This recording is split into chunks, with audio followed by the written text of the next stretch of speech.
parti. 10 descentes comme d'habitude, vous comptez, vous descendez à votre vitesse. Chacun à son rythme, 10 descentes. Et dès que vous avez fini les 10 descentes, on passe à l'échauffement des mollets. Et après, on finira l'échauffement des jambes, puisqu'on va aller travailler aujourd'hui. Alors nous, déjà, on fait une évaluation d'entrée où on va évaluer les capacités physiques à la fois cardiovasculaires et à la fois musculaires. Donc on a un test d'endurance des jambes, d'endurance des bras, abdominaux-lombaires et un test de marche 6 minutes. Et après, on fait un entretien. Donc ça me permet déjà de voir à peu près le niveau des personnes. Et après, on s'adapte aussi au moment des séances. Si on voit qu'on a des difficultés, on va faire un niveau ou une intensité inférieure, des degrés de difficulté inférieurs, ou des personnes qui sont beaucoup plus faciles, on va faire des degrés de difficulté supérieurs. Laisse boire un coup si vous avez soif, et on passe au dernier exercice. Alors, je vais vous montrer l'exercice, encore une fois mon pichon, et après je reviens pour vous faire l'exercice. En fait, ça se base beaucoup sur la communication. Je me base vraiment sur le ressenti des personnes et sur ce qu'elles peuvent ressentir pendant les exercices. Si elles ont une douleur ou si c'est trop difficile, je leur demande de bien me le dire au moment de l'entretien. Je les préviens qu'on est vraiment basé sur une relation de confiance. À partir de ce moment-là, quand elles ont des douleurs, elles me le disent pendant l'exercice et je vais changer. Après, c'est une connaissance des exercices qui va me permettre de pouvoir adapter au mieux en fonction de la douleur et quel endroit. C'est bien parce que quand je me suis inscrit, moi, je pensais sport adapté égale sous-sport, si vous voulez. Un tout petit peu de sport. Je fais également du sport par ailleurs. Et je m'aperçois qu'ici, en fait, c'est exactement la même chose. Il est adapté parce que vous avez dû le voir. Il y a des personnes, par exemple, moi, je ne peux pas trop m'asseoir. Je ne peux pas m'asseoir allongé. Donc, je fais des étirements debout, je fais des mouvements debout. Vous voyez, Laurie l'adapte en fonction de votre maladie. On a, avant de s'inscrire, on a une grande discussion avec elle. Elle nous fait faire des tests. Elle voit de quoi on est capable. C'est pour ça qu'elle l'adapte, si vous voulez. Mais dans sa globalité, moi, je ne vois pas la différence avec une séance de sport normale. Si c'est trop facile, vous mettez que 2 écarts entre les jambes. Voilà, fléchissez bien. Très bien, je garde l'élastique toujours un maximum tendu.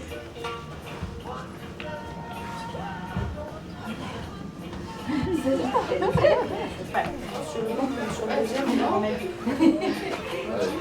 Je pense que maintenant vous maîtrisez. C'est la première fois qu'on le fait. Ouais. Et je reste en haut.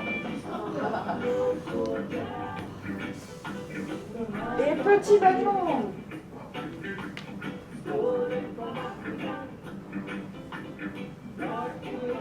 Monsieur Leblanc, vous pouvez relâcher. Madame Legrand aussi. Le plus dur, c'est de franchir le pas de la porte et puis de se retrouver avec un groupe, des personnes qu'on ne connaît pas, mais en fait, on est toutes là pour la même chose. Et puis, de faire une première séance, on se dit, ça va, ça le fait. Et puis après, même si c'est un peu plus intensif, ça le fait aussi, quoi. Voilà.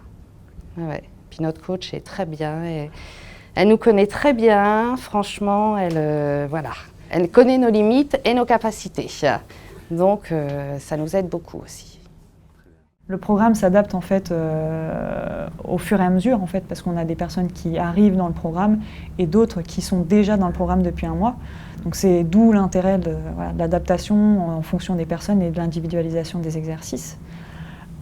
Mais après, c'est un programme qui reprend un petit peu ce qu'on fait en centre de réadaptation fonctionnelle, en fait. Donc on est vraiment sur une activité de relancement et de développement des capacités pour une reprise de l'activité.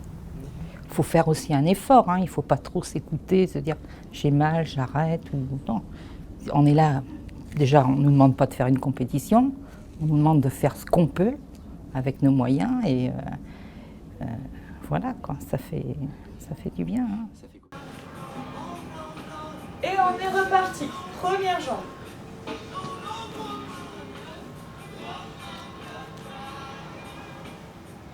Madame Verdon, vous passez sur le talon. Et on relâche. Très bien. Alors, les patients, ils restent 2 mois. L'évolution, on la voit parce qu'on fait une évaluation finale, où on refait exactement les mêmes tests qu'on a fait au début, pour voir où ils ont progressé au niveau de la souplesse, de l'endurance et de l'endurance musculaire. Essentiellement, on voit des progrès sur le cardio. Globalement, ils doublent en fait leur performance avec une fréquence cardiaque quasiment similaire à ce qu'ils avaient au départ. Donc c'est plutôt bien, ils ont une meilleure récupération et la fréquence monte beaucoup moins vite lors de l'effort. Et en endurance musculaire, on est aussi pareil sur des performances qui vont doubler quasiment. En 2 mois seulement. Ouais. C'est énorme, oui. Après, on est sur une activité qui reste quand même intense et où on essaye au maximum de mettre les patients dans un confort, mais à la fois aussi un peu dans de la difficulté pour qu'ils puissent progresser. Voilà, donc on essaye de les mettre dans un inconfort, mais tolérable, pour que voilà, il y ait une progression qui soit quand même importante et que ça leur serve au bout des 2 mois et qu'ils puissent se relancer dans une activité physique derrière. Et qu'ils gardent de l'envie. Voilà, il faut qu'ils prennent plaisir à pratiquer et c'est pour ça que voilà, on n'interdit pas de parler pendant les séances, au contraire. J'aime bien qu'il y ait de l'ambiance, voilà, que les gens parlent entre eux, pour pouvoir garder aussi cette dynamique, un peu comme dans une association où on va pouvoir discuter, prendre du bon temps. Moi, je fais de l'escrime. Je me suis dit, bon ok, cancer, quand j'aurai plus mes chimios, j'arrêterai. En fait, j'ai plus mes chimios, j'ai pas envie d'arrêter, je continue. Donc je continue et j'aurai envie de continuer après. Ça m'apporte ce que m'apportait pas l'escrime, donc faire travailler tous les muscles au lieu de faire travailler que certains muscles. Et puis c'est sympa aussi. Donc j'y reviens avec plaisir. Alors que sincèrement, c'était pas tout à fait ma tasse de thé avant de commencer. Ouais. Parti sur le dernier côté? Allez, c'est parti. Et vous relâchez. Il reste un dernier passage sur chaque jambe. Alors elle a un impact sur l'activité physique à long terme. Pourquoi? Parce qu'on est sur une éducation thérapeutique qui leur permet de prendre du plaisir à faire une activité physique. Et c'est vrai qu'après, derrière, toutes les personnes qui sont venues ici maintiennent une activité physique derrière. Pourquoi? Parce qu'on leur a montré l'importance de pouvoir entretenir et surtout maintenir les capacités physiques qu'ils ont gagnées ici pour limiter les risques de récidive et pour améliorer leur qualité de vie. Bah, je me sens bien, on se sent bien réveillé après cette séance-là et on a l'impression effectivement on revit quoi, après une séance pareille. C'est vrai que la maladie a tendance à nous faire nous rétracter sur nous-mêmes, on reste un petit peu chez soi, on n'ose pas trop bouger. Mais après une séance comme ça, vous vous sentez en pleine forme, vous vous sentez vraiment à l'égal des autres, hein, il n'y a pas de problème. Donc ça réveille les muscles et puis ça vide un peu la tête aussi, il faut reconnaître. C'est fatigant comme tout le sport, c'est ça qui est agréable. Si c'était pas fatigant, peut-être que je viendrais plus. Après-demain, ça ira mieux. Mais du moment qu'on a mal, c'est qu'on a bien travaillé aussi. Donc il y a des courbatures et c'est normal.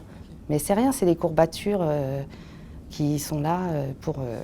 voilà, on a bien travaillé, c'est un bon signe. C'est pas un signe de maladie. Voilà. Voilà, je vous dis, je me suis motivée, hein, je me suis un petit peu boostée, comme on dit, un petit coup de pied aux fesses. Et puis j'ai dit, allez, il faut y aller, il n'y a pas de raison que d'autres le fassent et pas toi. Il n'y a pas de raison. Parce que il faut aussi aller vers les autres. Si on n'y va pas, on ne fait rien.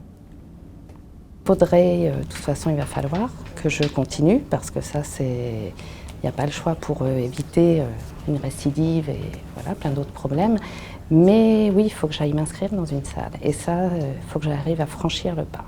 Le seul souci, c'est que quand ils ont fini les 2 mois, ils ont beaucoup de mal à aller vers l'extérieur. Et ça, c'est encore un gros problème parce qu'il y en a très souvent qui me recontactent derrière pour me dire que les cours leur manquent, que l'activité, en fait, ils s'habituent à la personne qu'ils ont en face d'eux. Et c'est pour ça que c'est important que les structures extérieures et les structures IMAPAC puissent recréer ce lien et permettre aux patients d'être à l'aise. De ne pas arrêter déjà. Moi, tout le temps que Laurie m'acceptera ici, parce qu'à un moment, il faut laisser la place aux autres aussi, c'est normal. Hein. Mais tout le temps que je pourrais venir, je viendrai, ou après, je m'inscrirai dans un club. Quoi. Vous allez vous inscrire dans un club ? Ah oui, ou une association, ou de façon à ne pas arrêter, à continuer à faire un petit peu de sport toutes les semaines. 4 séances que je vais à la piscine, donc de l'aquagym, 2 fois par semaine, à la piscine de Caen, c'est super. C'est super. Là, c'est pareil, c'est par les conseils de Laurie qui m'a indiqué, qui m'a donné la marche à suivre pour aller aussi à l'aquagym. Je pense déjà que la formation IMAPAC est déjà très intéressante. Après, c'est vrai que eux, ils ont une connaissance spécifique de leur propre activité, contrairement aux professeurs d'activité physique qui ont une connaissance de la pathologie et de l'activité très variée. Mais eux, ce qui est intéressant, c'est déjà de savoir comment ils peuvent adapter leur propre activité en fonction des patients, Donc ça va être une connaissance. Ils ont les connaissances techniques. Il faut leur apporter après les connaissances scientifiques, tout ce qui concerne les traitements, les effets secondaires, et surtout sur quels critères ils doivent se baser pour adapter leur activité. Ce qui est important, c'est de savoir comment récolter les données, comment poser la question, par exemple, parce qu'il ne faut pas cibler les personnes.